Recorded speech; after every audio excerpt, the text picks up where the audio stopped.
আমি ফজলকে বিয়ে করব। মানে আমি যেটা তোকে না করবো সেটা তো করতে হবে, আর যেটা তোকে করতে বলবো সেটা তুই কিছুতেই করবি না, তাই তো?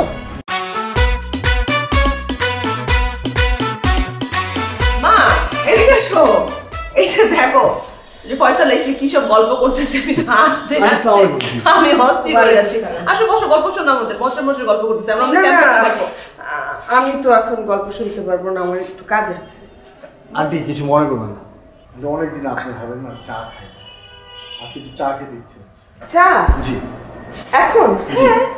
আরে আমার তো হাতটা মচকাই গেল একটু আগে। কি বলেন? হ্যাঁ। কিভাবে মচকাইছে? ওই রান্নাঘরে হঠাৎ করে স্লিপ কেটে। একটু ডাক্তার নিয়ে যাবা? দিতে হবে না? আমি নিয়ে যাই আন্টি, চলো। না না না না না, এখন যাব না, পরে যাব। আচ্ছা তাহলে, আচ্ছা তুমি কি একটু রেস্ট নাও তাহলে, হয়তো মচকায়নি, ব্যথা পাইছে। আমি তোমার জন্য চা করে নিয়ে আসছি।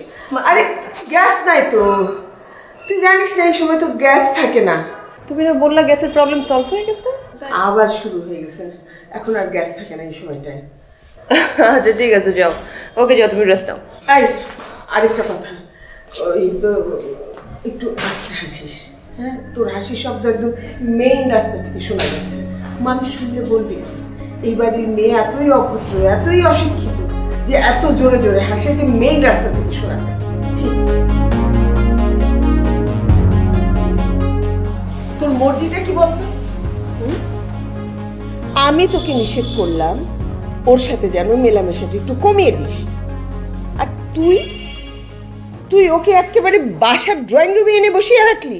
হ্যাঁ না, ওকে ওটাকে ও তুই এখন বুঝতে পারছিস না? না, আমি ফয়সালের কথা বলছি।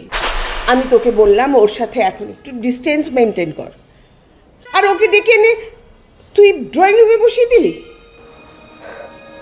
কি হয়েছে তোমার? যে ছেলেটাকে তুমি এত নিজের ছেলের চাইতেও বেশি আদর করছিলা, অ্যাজ ইফ আমি তোমার কোনো সন্তান না, সে তোমার একমাত্র সন্তান, তাকে তুমি মজার মজার খাবার খাওয়াচ্ছিলা, হঠাৎ করে সে তোমার শত্রু হয়ে গেল কেন? মা কি হয়েছে? আমি তো বলিনি যে সে আমার শত্রু হয়ে গেল, আমি বলেছি যে ওর সাথে মেলামেশাটা একটু কমিয়ে দে, ওকে একটু দূরে দূরে রাখ। তোমার প্রবলেমটা কি হচ্ছে যে আমি ওকে বাসায় ড্রয়িং রুমে নিয়ে আসছি? এটা তোমার প্রবলেম হচ্ছে? এ আগে আসে নাই ড্রয়িং রুমে, ডাইনিংয়ে, আমার বেডরুমে বসে আমরা আড্ডা মারি নাই, গল্প করি নাই? প্রবলেমটা তাহলে কোথায়? তখন ব্যাপারটা তো অন্যরকম ছিল, আমি তো তখন অন্যরকম চিন্তা করছিলাম। এখন বলছি যে ওই চিন্তা আমার মাথা থেকে নেমে গেছে, ছেড়ে ফেলে দিয়েছি। এখন ওই ছেলেকে তুই কেন ড্রয়িং রুমে এনে গল্প করছিলি? আচ্ছা ঠিক আছে, তোর ইচ্ছা, তোর ড্রয়িং রুম, তুই বসে গল্প করবি, আমাকে কেন ডেকে এনে অপ্রস্তুত করলি? হ্যাঁ তুমি তাহলে কি চাচ্ছ, যে ও বাসায় না আসুক? ঠিক আছে, তাহলে বাইরে বাইরে ঘুরে বেড়াবো আমরা। বাইরে বাইরে ঘুরে বেড়াবো মানে? এটা তুই কি বললি? হ্যাঁ, আমাদের আত্মীয় স্বজন বন্ধু বান্ধব নাই, তারা দেখতে পারে না? তারা দেখলে কি বলবে? আত্মীয় স্বজন বন্ধু বান্ধব আসলো কোথেকে এখানে? আর তারা যদি দেখেও, ফয়সাল কি কোনো দাগি আসামি নাকি? পেপারে কি নাম উঠছিল নাকি যেকে ধরিয়ে দিন, যে ওকে চিনে ফেলবে আর দেখবে ও একটা খুনি? ওকে চিনবে না, কিন্তু তোকে তো চিনবে, তাই না?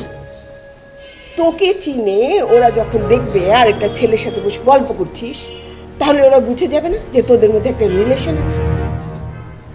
তখনই সে আমাকে বলবে না, হ্যাঁ এই ছেলেটা কে, কোথায় থাকে, ওর বাবা কই, ওর মা কই, এগুলি জিজ্ঞেস করবে না? তখনই তো সব কিছু বের হয়ে যাবে, তখনই সবাই জেনে যাবে যে ও কার ছেলে, কোথায় থাকতো, কি করতো না করতো, ওর বাবা কি করতো, ওর মা কি করতো, সব জেনে যাবে। আচ্ছা তাহলে বেটার হয় যে আমি ফয়সালকে নিয়ে দেশে বাইরে চলে যাই, বেটার না? আত্মীয় স্বজন নাই, কেউ নাই, কেউ কিছু জিজ্ঞেস করবে না, কিছু বলবে না। মানে কি কি বলতে চাচ্ছিস?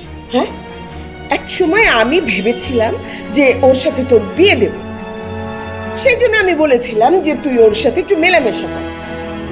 এখন তো সেই চিন্তা আমার মাথা থেকে ঝেড়ে ফেলেছি, আমি তো তোকে না করে দিলাম। আমি ফয়সালকে বিয়ে করবো।